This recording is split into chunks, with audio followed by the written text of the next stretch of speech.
नमस्कार दोस्तों। आज हम स्कंदगुप्त नाटक देखने वाले हैं जो जीसी नेट के इकाई 8 में शामिल किया गया है। इसका पात्र परिचय देखते हैं। पात्र परिचय हम पिछली वीडियो में कवर कर लिया गया है, तो यहाँ बस हम संक्षिप्त में बस आपको दिखा देते हैं। इसके बाद हम लोग जो है अपना नाटक स्टार्ट करते हैं। तो प्रथम नाटक इस अंक में हम लोग आरंभ करेंगे, क्योंकि प्रथम अंक में जो है 7 दृश्य हैं। टोटल आपको पता है कि यह नाटक जो है 5 अंकों में लिखा गया है और पहला अंक में जो है 7 दृश्य दिया हुआ है। कुल 33 दृश्य हैं, तो पहले अंक में जो है 7 दृश्य हैं, छोटे छोटे दृश्य हैं। तो देखिए, स्कंदगुप्त है जो युवराज है। कुमारगुप्त है जो मगध का सम्राट है। गोविंद गुप्त है जो कुमारगुप्त का भाई है। परदत्त है जो मगध का महानायक या सेनापति है। चक्रपालित है, परदत्त का पुत्र है। बंधुवर्मा मालव का राजा है। भीमवर्मा बंधुवर्मा का भाई है। और मातृगुप्त जो है कालिदास हैं जो रचना करते हैं। प्रपंच बुद्धि है जो बौद्ध का पालिक है। सर्वनाग है जो अंतर्वेदों का विषयपति है। और कुमारदास धातुसेन उसका दूसरा नाम है। सिंघल का एक राजकुमार है। आगे बढ़ें तो पूर्वगुप्त है। पूर्वगुप्त जो कुमारगुप्त का छोटा पुत्र है, या कह सकते हैं स्कंदगुप्त का जो है सौतेला भाई कह सकते हैं। उसकी दूसरी माता का पुत्र है। भटार्क है, भटार्क की माता कमला है। पृथ्वीसेन है और खिंगल है, मुदगल है। इस प्रकार से कुछ पात्र हैं। और स्त्री पात्र को मैं दिखा दूं तो स्त्री पात्र यहाँ पर है देवकी है। देवकी जो कुमारगुप्त की जो है पहली पत्नी है। उसके बाद अंत देवी उसकी दूसरी पत्नी है। और जयमाला है, जयमाला बंधुवर्मा की पत्नी है। देवसेना जो है बंधुवर्मा की बहन है। विजया जो है मालव के एक धन कुबेर हैं, उनकी पुत्री है। कमला को अगर देखें तो भटार की माता है। और रामा को देखें तो सर्वनाग की पत्नी है। और मालिनी जो है कालिदास यानी मातृगुप्त की क्या है पत्नी है। ठीक है, तो ये हमारे पात्र परिचय हो गए। अब हम स्टार्ट करते हैं इस नाटक का पहला अंक। बहुत अच्छा नाटक है जिसमें गृह कला भी है, राजनीतिक कला भी है, उथल पुथल है इसमें। तो चलिए देर न करते हुए हम लोग अपने नाटक पे आ जाते हैं। प्रथम अंक, और इसमें जो दृश्य है वो है उज्जैनी में गुप्त साम्राज्य का स्कंधावार उज्जैनी में। ठीक है, अब देखिए स्कंदगुप्त स्टार्ट यह नाटक का आरंभ जो है स्कंदगुप्त के कथन से ही स्टार्ट होता है। स्कंदगुप्त क्या कर रहा है? टहल रहा है। चूंकि युवराज है तो वो टहल रहा है और टहलते हुए मन में बोल रहा है कि अधिकार सुख कितना मादक और सारहीन है। अधिकार सुख कितना मादक और सारहीन है। अपने को नियामक और कर्ता समझने की बलवती स्पृहा उससे बेगार कराती है। उत्सवों में परिचारक और अस्त्रों में ढाल से भी अधिकार लोलुप मनुष्य का क्या अच्छे हैं। फिर थोड़ा सा ठहर जाता है और उसके बाद फिर बोलता है, जो कुछ हो, हम तो साम्राज्य के एक सैनिक हैं। अर्थात वो अपने आप को युवराज नहीं मानता, वो अपने आप को एक साम्राज्य का क्या मानता है? सैनिक मानता है। ठीक है, अपने आप को क्या मानता है? सैनिक मानता है। अब आगे देखिए, परदत्त वहां का जो है सेनापति है। ठीक है, क्या है? सेनापति है। वो प्रवेश करता है और प्रवेश करते हुए वो बोलता है कि युवराज की जय हो। क्या बोलता है? युवराज की जय हो। अन्य स्कंदगुप्त को कहता है कि युवराज की जय हो। स्कंदगुप्त कहता है, इसको मैं थोड़ा सा यहां पे लगा देता हूं। ठीक है, चलिए। अब स्कंदगुप्त कहता है कि आर्य परदत्त को अभिवादन करता हूं। मैं आर्य परदत्त को अभिवादन करता हूं। सेनापति की क्या आज्ञा है? और कहता है कि मैं आपका अभिवादन करता हूँ, आप हमें आज्ञा दीजिए, आपकी क्या आज्ञा है। स्कंदगुप्त कहता है पड़दत से। क्योंकि पड़दत क्या है, वो तो सेनापति है और ये युवराज है, तो ये बात जो है उसको थोड़ा सा वो लगती है। तो पड़दत बोलता है कि मेरी आज्ञा, कहता है कि मेरी आज्ञा, युवराज आप सम्राट के प्रतिनिधि हैं, आप सम्राट बनने वाले हैं, आप सम्राट के प्रतिनिधि हैं और मैं तो आज्ञाकारी सेवक हूँ, और सेवक तो मैं हूँ, मैं कैसे आपको आज्ञा दे सकता हूँ। इस वृद्ध ने गरुड़ ध्वज से लेकर गरुड़ ध्वज लेकर इस वृद्ध ने गरुड़ ध्वज लेकर, रथ पर जो है गरुड़ ध्वज लेकर के आर्य चंद्रगुप्त की सेना का संचालन किया था। ठीक है, जब चंद्रगुप्त थे तो उनकी सेना में मैंने सेना का संचालन किया था, सेनापति उनके भी समय था मैं, और गरुड़ ध्वज लेकर के चलता था युद्ध में। अब भी गुप्त साम्राज्य की नासिर सेना में है, उसी गरुड़ ध्वज की छाया में पवित्र छात्र धर्म का पालन करते हुए उसी के मान के लिए मर मिटू, यही कामना है। और कह रहा है कि वही गरुड़ ध्वज लेकर के आज गुप्त साम्राज्य में भी मैं बना हुआ हूँ, और वृद्धावस्था को पहुँच गया है, बुढ़ापा आ गया है, तो कह रहा है मैं उसी का पालन करता हुआ आगे बढ़ रहा हूँ, और मेरी इच्छा है कि यही पालन करते करते, यही अपना धर्म निभाते निभाते मैं मर मिटूँ, मेरी यही इच्छा है। गुप्त कुलभूषण आशीर्वाद दीजिए। और वो कह रहा है कि हे गुप्त कुल भूषण युवराज राजा, आप हमें आशीर्वाद दीजिए, वृद्ध पड़दत की माता का स्तन्य लज्जित न हो, और ऐसा आशीर्वाद दीजिए कि मैं ऐसा कर सकूं ताकि जो है इस वृद्ध पड़दत की माता का जो स्तन्य है, दूध है जो, वो लज्जित न हो, वीरता का प्रतीक बन जाए, ऐसा पड़दत कहता है। अब स्कंदगुप्त की बात करते हैं। स्कंदगुप्त कहता है आर्य, आपकी वीरता की लेखमाला शिप्रा और सिंधु की लोल लहरियों से लिखी जाती है। कह रहे कि हे आर्य, आपकी वीरता छोटी नहीं है, आपकी वीरता की कहानी तो सिंधु शिप्रा नदियों की लहरों से लिखा जाता है। शत्रु भी उस वीरता की सराहना करते हैं, और जो शत्रु होते हैं वो भी आपकी उस वीरता का क्या करते हैं, प्रशंसा करते हैं। और फिर भी आप कह रहे हैं संदेह, इस पे मैं संदेह करूंगा?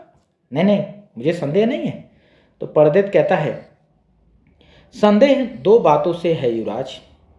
पड़दत कहता है कि हे युवराज, संदेह दो बातों से है। स्कंदगुप्त कहता है वे कौन सी हैं दो बातें, वो दो बातें कौन सी हैं?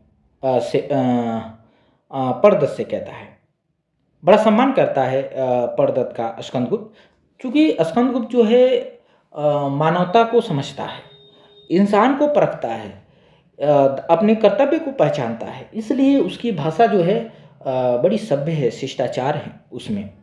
फिर कहता है पड़दत कहता है कि अपने अधिकारों के प्रति आपकी उदासीनता और अयोध्या में नित्य नए परिवर्तन। कह रहा है कि स्कंदगुप्त कहता है कि वे कौन सी दो बातें हैं जो संदेह में लाती हैं। तो पड़दत कहता है कि अपने अधिकारियों के प्रति जो आपकी उदासीनता है अपने अधिकारियों के प्रति, और अयोध्या में जो नित्य नए परिवर्तन हो रहे हैं, यही दो बातें हैं कि एक तो अयोध्या में नित्य रोज रोज नए नए परिवर्तन हो रहे हैं, और आप जो है अपनी अधिकारियों के प्रति उदासीन रहते हैं। स्कंदगुप्त कहता है कि क्या अयोध्या का कोई नया समाचार है? क्या अयोध्या में कुछ नया समाचार है क्या? पड़दत कहता है संभवतः सम्राट तो कुसुमपुर चले गए हैं, संभवतः वहाँ के जो राजा हैं वो कुसुमपुर चले गए हैं, और कुमार मात्य महाबलाधिकृत वीरसेन ने स्वर्ग की ओर प्रस्थान कर लिया, और वहाँ के जो राजा हैं वो क्या हो गए, स्वर्ग की ओर चले गए, स्वर्ग पधार गए।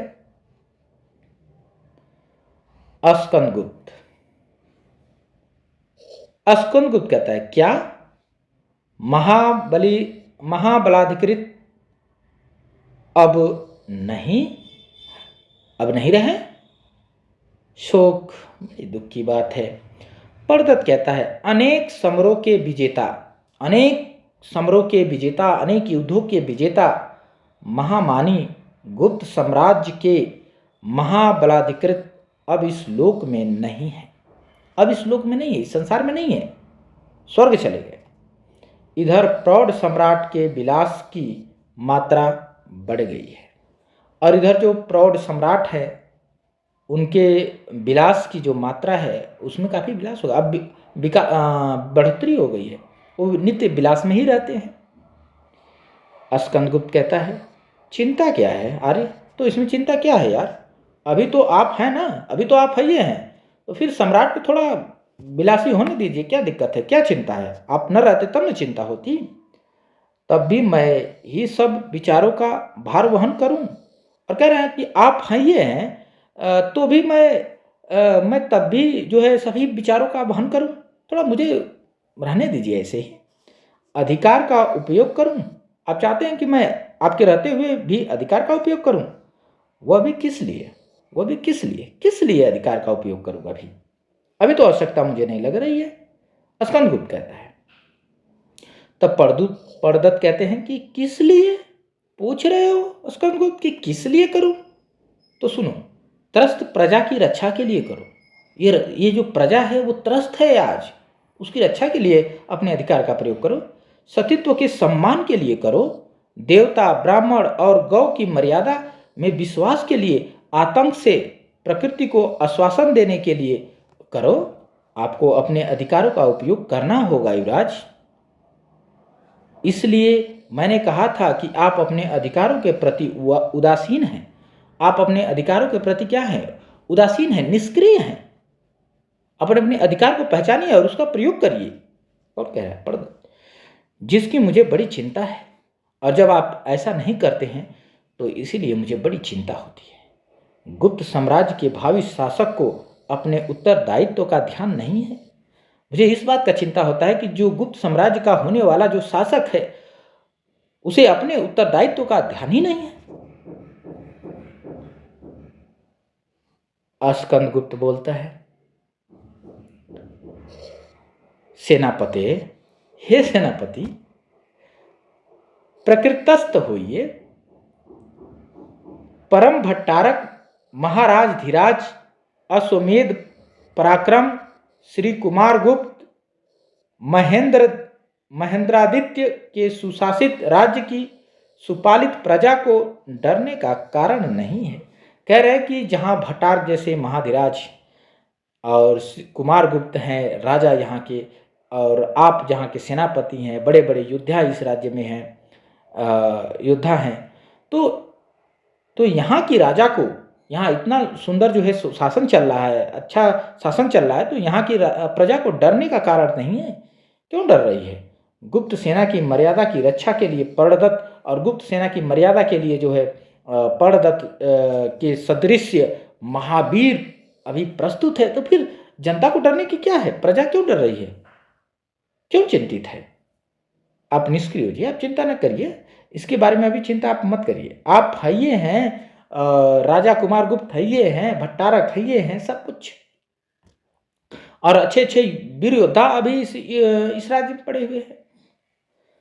अब इस तरीके से जो है अपना वर्णन करके जो स्कंदगुप्त चुप होता है। तो परदत्त कहता है, राष्ट्रनीति, दार्शनिकता और कल्पना का लोक नहीं है।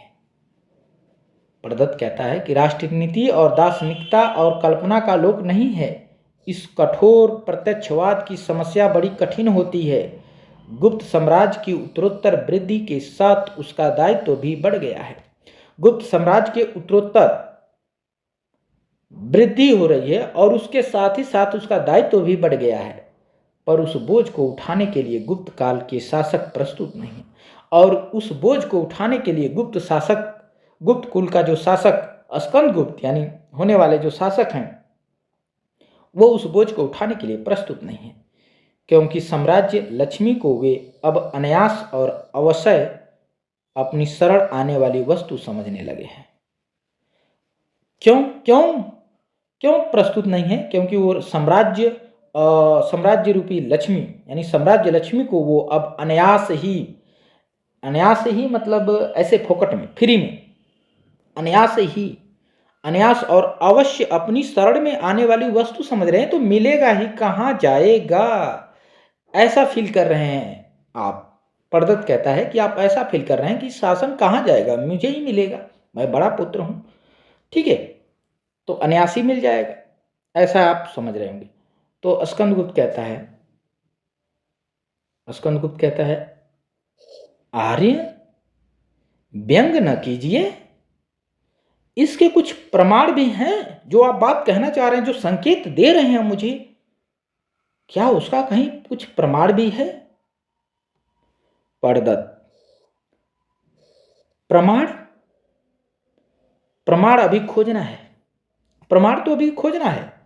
आंधी आने के पहले आकाश जिस तरह स्तंभित हो रहता है, बिजली गिरने से पूर्व जिस प्रकार नील कादंबनी का मनोहर आवरण महाशून्य पर चढ़ जाता है, क्या वैसी ही दशा गुप्त साम्राज्य की नहीं है?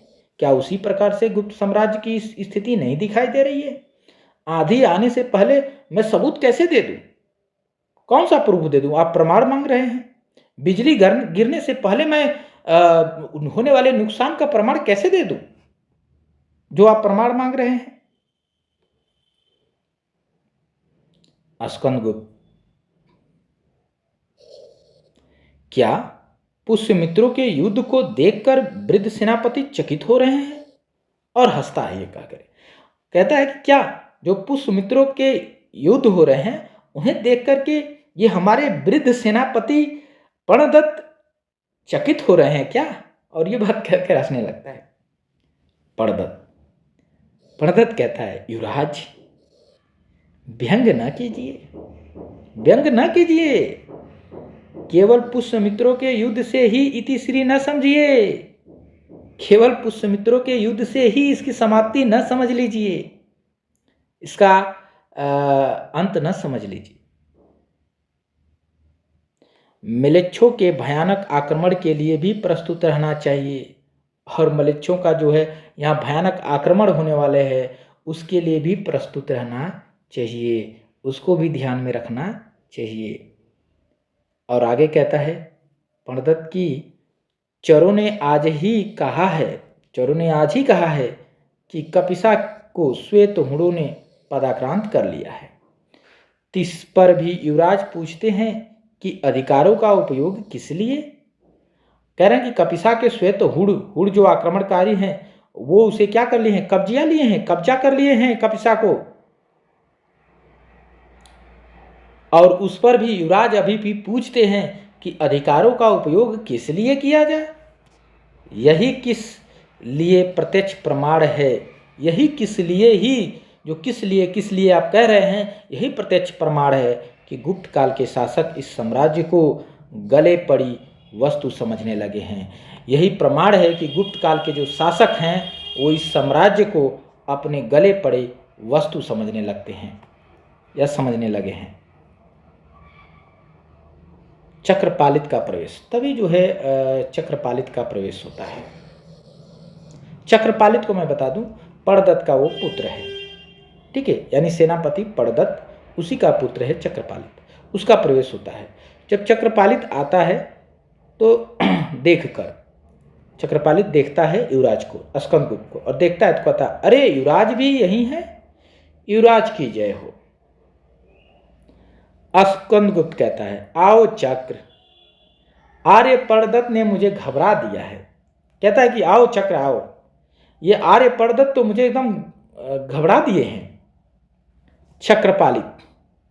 चक्रपालित कहता है कि पिताजी प्रणाम, कैसी बात है पिताजी?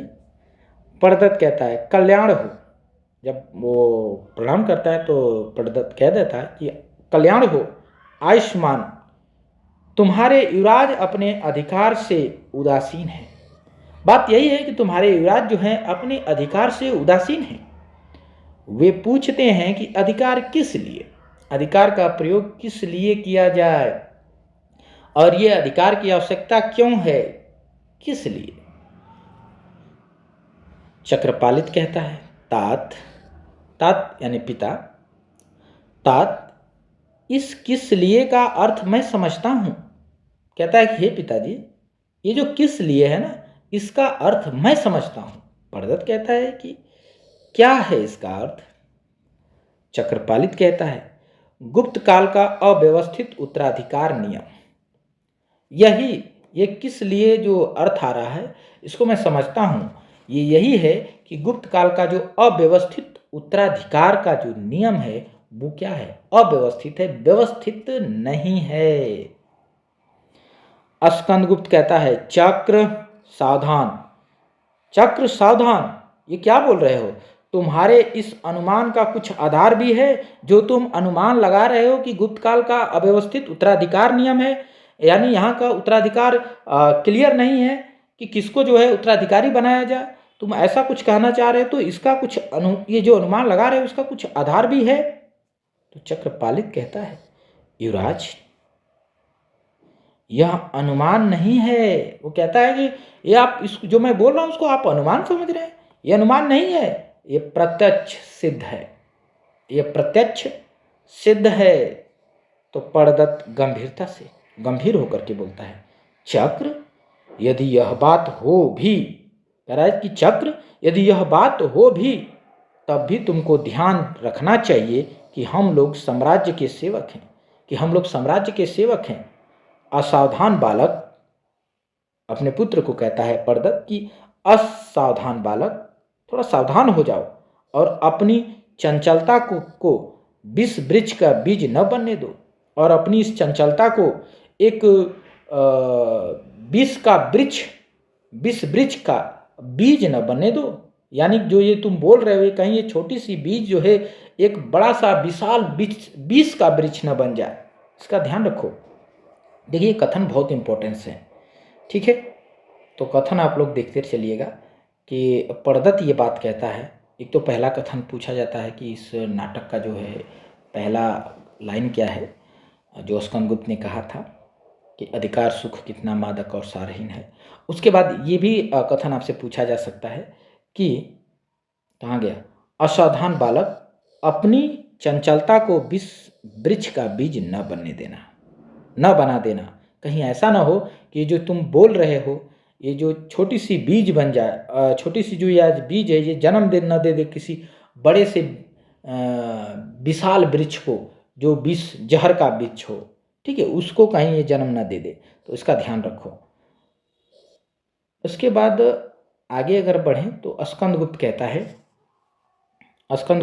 है कि आर्य पड़दत्त क्षमा कीजिए। कहता है कि अब डांटने लगता है पड़दत्त अपने पुत्र को। तो इस पर स्कंदगुप्त कहते हैं कि आर्य पड़दत्त क्षमा कीजिए, हृदय की बातों को राजनीतिक भाषा में व्यक्त करना चक्र नहीं जानता। स्कंदगुप्त क्योंकि वो मित्र हैं, चक्र स्कंदगुप्त के मित्र हैं, तो थोड़ा उनके बारे में वो जानते हैं, इसलिए स्कंदगुप्त कहते हैं कि क्षमा कीजिए पड़दत्त, अभी जो चक्र है, चक्र जो है हृदय की बातों को राजनीतिक भाषा में व्यक्त करना नहीं जानता है। पड़दत्त कहता है ठीक है, किंतु उसे इतनी शीघ्रता नहीं करनी चाहिए, किंतु उसे इस बात को कहने में इतना शीघ्रता नहीं करना चाहिए था। और उसके बाद देखकर चर आ रहा है, और देखता है कोई व्यक्ति आ रहा है, तो कहता है कि चर आ रहा है, कोई युद्ध का नया समाचार है क्या, कोई युद्ध का नया समाचार है क्या। चर आ रहा है यानी गुप्तचर, तो चर आ रहा है हमारा, चर का प्रवेश होता है, और जब प्रवेश होता है तो वो बोलता है युवराज की जय हो, वो भी बोलता है कि युवराज की जय हो। पड़दत्त क्या समाचार है, पड़दत्त कहता है कि क्या समाचार है चर। तो चर बोलता है अब की बार पुष्यमित्रों का अंतिम प्रयत्न है, इस बार जो है पुष्यमित्रों का अंतिम लड़ाई है, अंतिम प्रयास है, वे अपनी समस्त शक्ति संकलित करके बढ़ रहे हैं। इस बार वे अपनी पूरी शक्ति को इकट्ठा करके और आगे बढ़ रहे हैं। नासिर सेना के नायक ने सहायता मांगी है, और जो नासिर सेना के जो नायक हैं वे सहायता मांगे हैं। 10पुर से भी दूत आया है, और 10पुर से भी दूत जो है आया हुआ है। स्कंदगुप्त, अच्छा जाओ और उस दूत जो आया उसे भेज दो, क्या करना है, भेज दो। कौन कहता है? स्कंदगुप्त। और चर चला जाता है, चर जाता है। 10 पुर के दूत का प्रवेश होता है, प्रवेश होता है और आते ही वो बोलता है कि युवराज भट्टारक की जय हो। देखिए भट्टारक नहीं है, ये भट्टारक की जय हो, युवराज भट्टारक की जय हो, ये युवराज को कहा जा रहा है, स्कंदगुप्त को। स्कंदगुप्त कहता है कि मालवपति सकुशल हैं, जो मालव के राजा हैं वो कुशल तो है ना? वो गुप्त से पूछता है, जो वहाँ का दूत आया है उस दूत से पूछते हैं चंद्रगुप्त कि मालव का जो राजा हैं, मालव के राजा आप जानते हैं बंधु वर्मा हैं, और उनके जो एक भाई हैं, भाई का नाम है भीम वर्मा, ठीक है। तो ये पूछते हैं कि वहाँ के राजा जो हैं वो ठीक तो है ना? तो दूत कहता है, जो दूत वहाँ से आया है वो बोलता है कुशल आपके हाथ है। वो कुशल तभी हो सकते हैं जब आपका हाथ हो, यानी आपके ही हाथ में उनकी कुशलता है। महाराज विश्ववर्मा शरीरांत हो गए हैं। महाराज जो विश्ववर्मा थे उनका देहांत हो गया है, शरीरांत हो गया है। और जो नए नरेश राजा बने हैं बंधु वर्मा, यानी अब जो नए राजा बंधु वर्मा बने हैं, साभिवादन श्री चरणों में संदेश भेजा है। वो अभिवादन के साथ आपके चरणों में संदेश भेजा है। यानी बंधु वर्मा के जो पिता रहे होंगे विश्ववर्मा, उनकी मृत्यु हो गई है और उनका पुत्र जो है बंधु वर्मा वो राजा बनता है। बंधु वर्मा का एक भाई भी है भीम वर्मा, और बंधु वर्मा की एक बहन भी है विजया, देवसेना, और उनकी बंधु वर्मा की पत्नी का नाम जयमाला है, ठीक है। यानी मालव देश की बात हो गई यहाँ पर। तो चलते हैं, स्टार्ट करते हैं। अब देखिए स्कंदगुप्त की बात कर ले तो स्कंदगुप्त कहता है खेद है, यानी उसने मृत्यु का समाचार सुना है तो कहते हैं कि दुख है, खेद है। ऐसे समय में जबकि हम लोगों की को मालवपति से सहायता की आशा थी, वो कह रहे हैं कि हमें खेद है कि इस समय हमें मालव के राजा से सहायता की उम्मीद थी, आशा थी, और वह स्वयं ही वह स्वयं ही कौटुंबिक आपत्तियों में फंस गए, और वो स्वयं ही अपने जो है कौटुंबिक समस्याओं में घिर गए, घरेलू समस्याओं में घिर गए, अपने राज्य की समस्याओं में घिर गए। उनसे हमें उम्मीद थी, उनसे हमें सहायता मांगनी थी, ऐसा स्कंदगुप्त कहता है। तो दूत कहता है इतना ही नहीं, इतना ही नहीं, केवल वो घरेलू समस्या नहीं है, राज्य की समस्या में नहीं घिरे हैं, और कौन सी समस्या है? तो कहता है, दूत कहता है कि इतना ही नहीं, शक राष्ट्रमंडल चंचल हो रहा है। जो शक हैं वो चंचल हो रहे हैं। नवागत मलेच्छा वाहिनियों से सौराष्ट्र भी पदाक्रांत हो चुका है, और जो सौराष्ट्र है दक्षिण भारत का, वो भी क्या हो गया है, पदाक्रांत हो चुका है। और इसी कारण पश्चिमी मालव भी अब असुरक्षित न रहा, और इसीलिए जो है जो मालव का पश्चिमी भाग है वो भी अब सुरक्षित न रहा, वहाँ भी आक्रमण हो रहे हैं। स्कंदगुप्त कहता है, स्कंदगुप्त जो है वो पर्णदत्त की ओर देखता है, अपने सेना नायक की ओर देखता है, सेनापति की ओर देखता है। और पर्णदत्त, जब स्कंदगुप्त पर्णदत्त की ओर देखता है तो पर्णदत्त बोलता है कि अच्छा ठीक है, बलभी का क्या समाचार है, बलभी का कुछ समाचार बताओ। तो दूत कहता है कि बलभी का पतन अभी रुका हुआ है, बलभी का जो पतन हो रहा था फिलहाल तो रुका हुआ है, किंतु जो बर्बर किस्म का जो यानी पशु प्रवृत्ति का जो हुण है, यानी किंतु बर्बर हुणों से उसका बचना कठिन है। अभी फिलहाल तो उसका पतन रुका हुआ है, लेकिन ये हुण जो है ना पशु प्रवृत्ति की हैं, इनसे उसका बचना कठिन है। मालव की रक्षा के लिए महाराज बंधु वर्मा ने सहायता मांगी है, और मालव देश की रक्षा के लिए वहाँ के राजा बंधु वर्मा ने आपसे सहायता मांगी है। 10 पुर की समस्त सेना सीमा पर जा चुकी है, और 10 पुर की जो समस्त सेना है वो सीमा पर जा चुकी है। स्कंदगुप्त कहता है, मालव और शक युद्ध में जो संधि गुप्त साम्राज्य और मालव में राष्ट्र में हुई थी, मालव राष्ट्र में हुई थी, वो कह रहा है कि जब युद्ध हुआ था शकों के साथ, मालव और शकों में जब युद्ध हुआ था उस समय जो है एक संधि हुई थी गुप्त साम्राज्य और मालव के बीच। उसके अनुसार, उस संधि के अनुसार अगर हम बात करें तो उस संधि के अनुसार मालव की रक्षा गुप्त सेना का कर्तव्य है, और उसी संधि के अनुसार मालव की रक्षा करना इस गुप्त सेना का एक कर्तव्य भी है। महाराज विश्ववर्मा के समय से ही सम्राट कुमारगुप्त उनके संरक्षक हैं, और महाराज वहाँ के यानी मालव के जो राजा विश्ववर्मा थे उनके समय, और यहाँ के जो राजा हैं कुमारगुप्त, उनके क्या रहे हैं? संरक्षक रहे हैं। परंतु दूत बड़ी कठिन समस्या है। स्कंदगुप्त कहते हैं कि परंतु क्या किया जाए दूत, यहाँ भी बड़ी कठिन समस्या है। तो दूत बोलता है कि अगर विषम व्यवस्था होने पर भी युवराज साम्राज्य ने संरक्षकता का भार लिया है। कह रहे हैं कि अगर यहाँ कठिन समस्या भी हो तो भी मालव के राजा जो बंधु वर्मा यानी साम्राज्य हैं, उन्होंने जो है अपने राज्य की रक्षा के लिए उन्होंने सहायता मांगी है किसी भी हालत में। ठीक है। तब प्रणदत्त कहता है कि दूत तुम्हें ज्ञात नहीं है, तुम्हें विदित नहीं है कि पुष्यमित्र से हमारा युद्ध चल रहा है। अभी हमारा यहाँ भी युद्ध चल रहा है, तुम्हें ज्ञात नहीं है?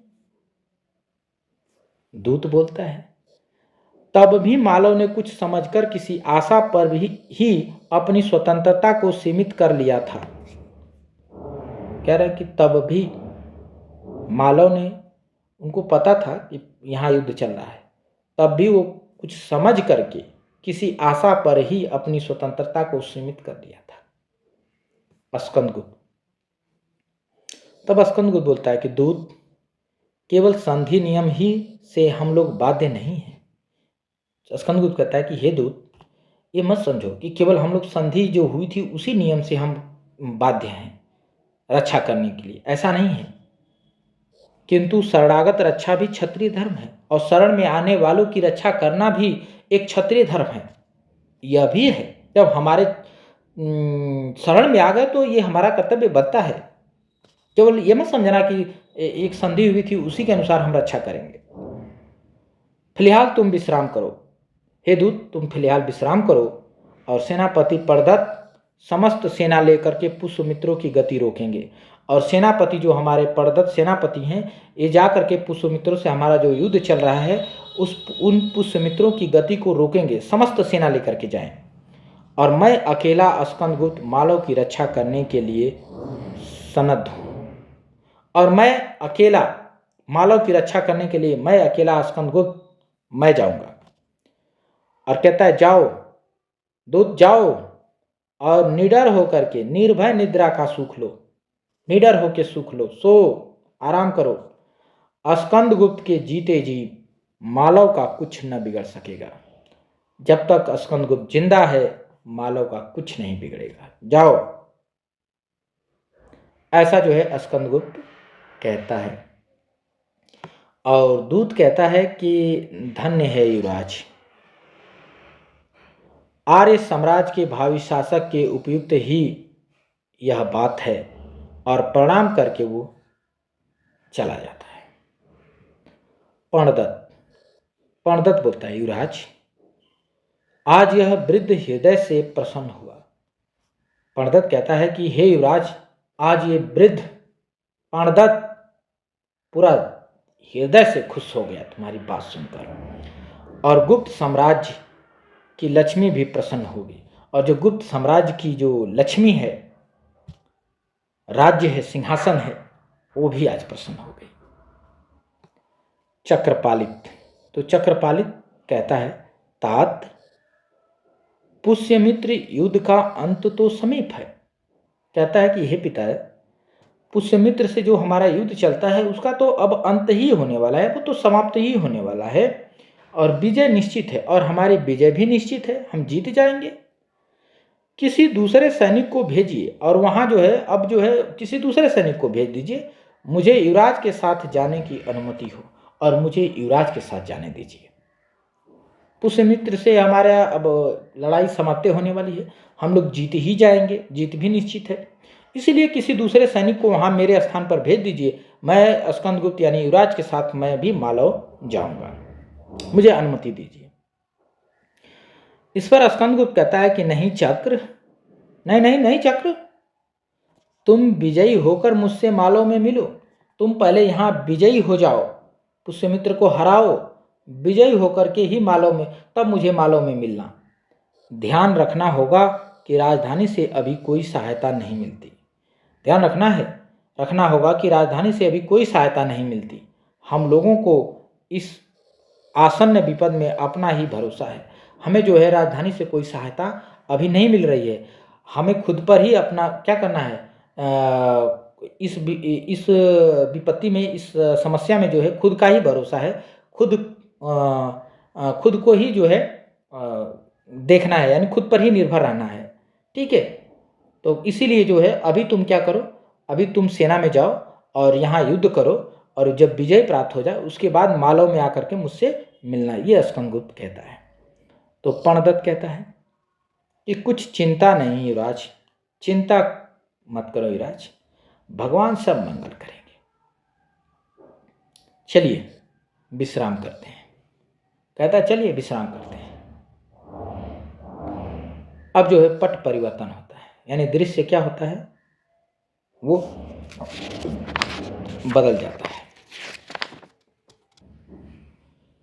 अब यहाँ जो है दृश्य आपका बदल जाता है। दृश्य क्या हो जाता है, पट परिवर्तन, दृश्य बदलता है। अब